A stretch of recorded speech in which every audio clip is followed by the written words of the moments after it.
Assalamualaikum warahmatullahi wabarakatuh. Selamat pagi, salam sejahtera bagi kita semua.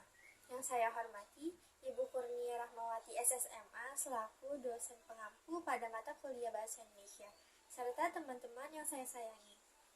Kami dari kelompok 11 yang terdiri dari saya Aiseptiani Fauzia sebagai moderator, lalu Virgian Zulfisar sebagai presentator pertama, Muhammad Rizky sebagai presentator kedua, Kamila Diva Ramadhani sebagai presentator ketiga, saya sebagai presentator keempat, dan Amelia Wenda sebagai kesimpulan.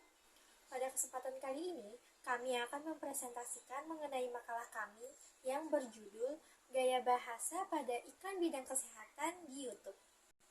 Untuk penjelasan lebih lanjut akan dijelaskan oleh Virgian Zulfisar. Kepada Virgian, saya persilahkan. Sebelumnya, terima kasih kepada Ayu yang telah melakukan pembukaan dengan baik. Baik, saya akan melanjutkan soal latar belakang. Iklan merupakan salah satu media yang sering digunakan oleh perusahaan untuk mengenalkan produk atau jasa yang ditawarkan kepada masyarakat. Iklan yang efektif dapat mempengaruhi keputusan konsumen dalam membeli produk tersebut.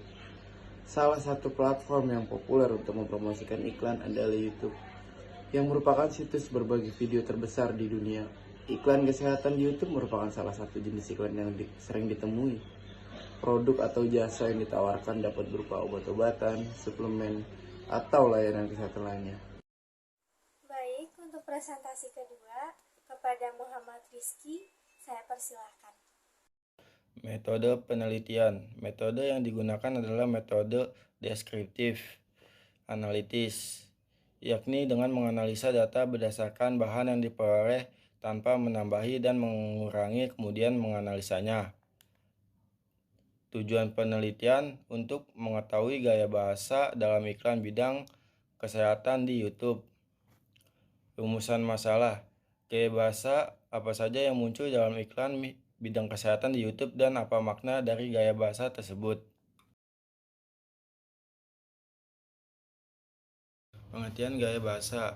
Gaya bahasa adalah bentuk bahasa kiasan yang digunakan untuk mengatur dan memeriahkan suasana hati kita dengan memahami bahwa gaya bahasa bisa menjadi ungkapan yang bisa menghidupkan sebuah kalimat.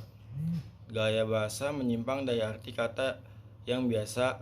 Gaya bahasa juga merupakan penggunaan bahasa yang khas dan dapat dikenali dengan menggunakan bahasa yang berbeda dari bahasa sehari-hari atau lebih dikenal dengan bahasa khas dalam wawancara sastra.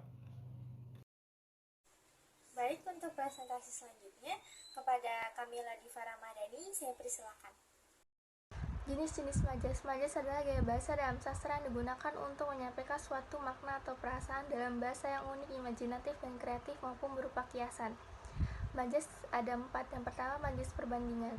Majas perbandingan adalah majas yang digunakan untuk membandingkan suatu objek. Contoh dari majas perbandingan adalah majas metafora, hiperbola, asosiasi, dan personifikasi. Yang kedua, majas pertentangan. Majas pertentangan adalah majas yang menggambarkan dua objek yang saling bertentangan. Contoh dari majas pertentangan adalah litotes, paradoks, dan oksimoron. Yang ketiga, majas penegasan. Majas penegasan adalah majas yang digunakan untuk memperjelas atau menegaskan suatu objek. Contoh dari majas penegasan adalah retorika, paradigma, dan apofasis. Yang keempat, majas sindiran. Majas sindiran adalah majas yang digunakan untuk menyindir secara halus sesuatu objek. Contoh dari majas sindiran adalah ironi, sinisme, dan sarkasme. Baik, untuk penyampaian mengenai analisis data pada iklan bidang kesehatan di YouTube akan disampaikan oleh saya. Data pertama iklan yang kami pilih yaitu iklan pada sabun Dettol. Berikut adalah cuplikan videonya. Saat di luar rumah, kita lebih rentan terkena kuman. Apa? Kita bantu ibu itu. Yuk. Jangan biarkan kuman menghalangi kita untuk berbuat baik.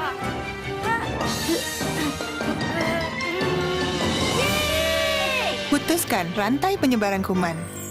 Dettol sabun keluarga berikan 100% perlindungan lebih baik, juga lembut di kulit. Selalu terlindungi untuk berbuat baik. Gaya bahasa pada iklan ini terdapat pada kalimat Dettol, sabun keluarga berikan 100% perlindungan lebih baik, juga lembut di kulit, selalu terlindungi untuk berbuat baik. Gaya bahasa yang terdapat pada kalimat tersebut merupakan gaya bahasa alegori. Data kedua iklan yang kami pilih yaitu iklan pada obat cacing kombanjing. Berikut adalah cuplikan videonya. Cacingan pada masa pertumbuhan sangat berbahaya karena dapat mengurangi potensi kecerdasan anak. Lindungi masa depan anak kita sedini mungkin. Biasakan hidup bersih sehat dan beri obat cacing paling sedikit 1 kali setahun untuk mencegah cacingan. Gaya bahasa pada iklan tersebut terdapat pada kalimat lindungi masa depan anak kita sedini mungkin, biasakan hidup bersih dan sehat, beri obat cacing paling sedikit 1 kali setahun untuk mencegah cacingan. Gaya bahasa yang terdapat pada kalimat tersebut merupakan gaya bahasa pleonasme. Data ketiga iklan yang kami pilih yaitu iklan Posyandu. Berikut merupakan cuplikan videonya.